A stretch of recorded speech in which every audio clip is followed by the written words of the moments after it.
अपनी कुर्सी की पेटी बांधे रखें। धन्यवाद।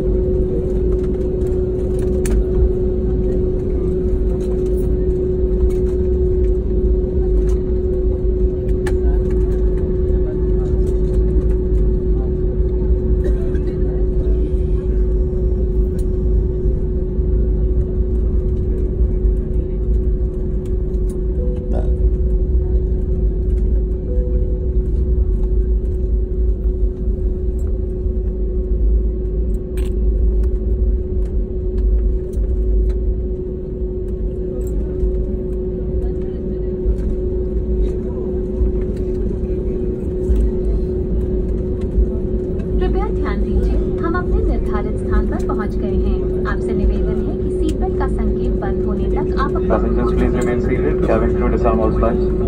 कुर्सी की पेटी बांधे रखें और सामान कक्ष न खोलें। कृपया अपने सामान की पहचान कर लें ताकि वह अन्य यात्रियों के सामान से न बदल जाए और सीट पॉकेट ध्यानपूर्वक जांच लें ताकि आपका कोई निजी सामान विमान में न रह जाए। इंडिगो से यात्रा करने के लिए धन्यवाद। आपसे फिर मिलने की आशा करते हुए हम विदा लेते हैं।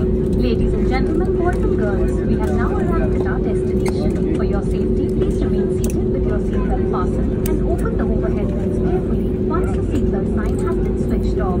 Do scan your seat pockets to make sure you don't leave any personal belongings behind and double check your baggage before leaving. This will prevent the bags from getting